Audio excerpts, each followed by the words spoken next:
This story took place in a small German town. My mother-in-law pulled her lower back and asked me to visit her twice a day to walk the dog. I did not refuse, since I was on vacation. Unfortunately, my wife could not go to my mom's house as she was working, so it was up to me to stop by in the morning and evening. Admittedly, I grumbled a bit, but it wasn't necessary. I approached my mother-in-law, and she handed me a pug leash. Her waist was wrapped in a scarf, but the rest of her outfit was anything but ordinary. A see-through blouse with a revealing neckline, as they say. Feel free to stare. I glanced at my mother-in-law, marveling that she wasn't the least bit embarrassed to be so exposed in front of her son-in-law. I took the pug out for a walk and brought my faithful companion home. However, my mother-in-law insisted that I stay for a cup of coffee before leaving. I figured, why not? She chatted non-stop, mostly complaining about her back, nothing out of the ordinary. We agreed that I would return in the evening to walk her dog one more time. Throughout the day, I couldn't help but think about my mother-in-law's attractive figure. My mind wandered to unnecessary thoughts. I won't deny it. I just couldn't control myself. That's how my brain works. In the evening, I went to my mother-in-law's house to walk the adorable pug once again. She wouldn't let me leave. She graciously invited me over for coffee and pastries. We sat down at the table and had a nice conversation. Then my mother-in-law asked me if I could give her a back massage. I agreed, as I knew something about it from a course I took when I was young. I told her to lie down on the bed. She lay down, put on a crusty nightgown, and walked past me without any hesitation. I glared at her. I started kneading her back, and as I did so, I couldn't help but notice the beauty that lay before me. I honestly didn't expect her to be this good. She was a mature and stunning woman, ring ankle-free and with fresh skin. I mentally gave her the highest praise. From the back, she didn't look much different from a young girl, except that her face gave away her age. I couldn't resist giving her a massage, which wasn't limited to her lower back. My mother-in-law moaned with pleasure, and the sound took me by surprise. What an incredible massage it was. Interestingly, my mother-in-law was not embarrassed in the least. She acted as if a lower back massage could only end like that. I wasn't worried either. As they say, it happens to everyone. That's the way our bodies work.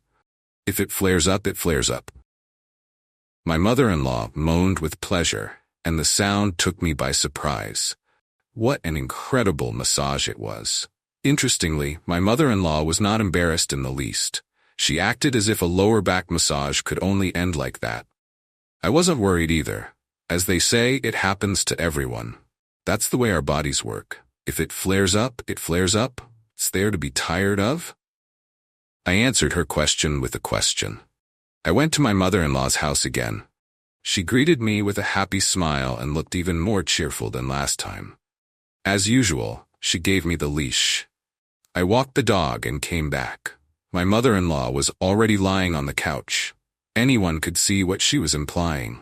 This time, I wanted to torture her, so I didn't give her a massage right away, just sat down next to her, and that was it. She was breathing intermittently, poking her fingers in her lower back, remembering the last massage. I yielded to her request, kneaded and pinched, not forgetting the most important thing, the climax, so to speak, of the whole process. My mother-in-law was satisfied and rolled off the bed like a young girl. "Your back doesn't hurt?" I asked with a sly smile. "A little pulling in the evening." Everything repeated itself. A walk with the dog and a more gentle massage for my mother-in-law. Afterwards, she looked at me with a completely different look. I realized that the massage not only stopped her back pain, but she felt a very strong warmth in her lower abdomen. My mother-in-law's claim that she could not sleep due to back pain was clearly false. It was obvious to me that she was deceiving us, as her mobility contradicted her supposed condition. Even though I knew the truth, I played along and expressed sympathy for her, realizing that I was a participant in her love farce.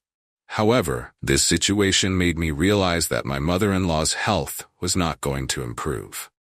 Surprisingly, this discovery did not alarm me. On the contrary, I saw an opportunity to help an elderly woman who needed help, even though she was neither sick nor old. It was all but an appearance. People like her are rare, and I wasn't about to look for another. After all, why would I need another mother-in-law when I already have one? This was a question my wife asked me daily. How's my mom's back? Doesn't it hurt? I pretended I didn't understand, but how could I know? It turned out that my initial massage skills were very useful to me. Without them, I would not have enjoyed massaging my mother-in-law's lower back. And not only. This is not a simple matter. As they say, there would be a desire, and my mother-in-law and I had the desire, you can be sure. My mother-in-law got into the table, and I did not lag behind her. I also liked it. One day, I made a decision to subtly convey a thought to her. I realized that this could not continue. In a trembling voice, my mother-in-law asked, "What can't go on?" I explained, "The fact that your back pain won't go away. That might make your daughter suspicious considering I've been walking your harmful dog all week. Oh, and my wife might start to suspect something." After a moment's thought, the mother-in-law replied, "Okay, I won't ask you to do that again." She blushed and admitted, as if I don't know it myself, "This is absurd. But then how can we see each other?" This question kept my mother-in-law on her toes. If my back doesn't hurt, then we won't have to see each other anymore. "Let's solve it this way," she suggested. "Let's pretend my doctor has prescribed a treatment that requires me to spend more time in bed. That could be an excuse for me to come to you like I'm walking the dog. I'm going to the hospital in the morning." Good mother-in-law. She always finds a way, especially when it comes to pleasure. That's what I told my wife. I said, "Your mom has been prescribed warming treatments." When I said that, I fake sighed. "I'll have to visit her before work." "You can easily say no," my wife said. "Let her friends walk the dog in the morning." "Aren't you ashamed?" I said with feeling. "We are close people." The wife was embarrassed, silent. She realized that she was a bad daughter since she was ready to throw her mother's dog on the neighbors. I pretended that even though I didn't want to, I would keep it up. So, the meetings with my beloved mother-in-law continue. Massaging long ago stopped being about her back pain, and a lot of time is taken up by this procedure. We have other pleasant things to do, for which we need more time.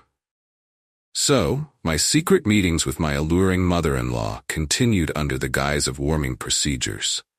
I would arrive every morning before work, escort my wife out with a kiss on the cheek, and assure her that I would take care of her poor mom. As soon as she was out the door, the real fun began. My mother-in-law greeted me in increasingly provocative outfits, thin satin gowns that hugged every curve, lace negligées that were so sheer that you could almost see everything underneath. She pulled me straight to the bedroom, where we fell into bed, completely forgetting about walking the dog.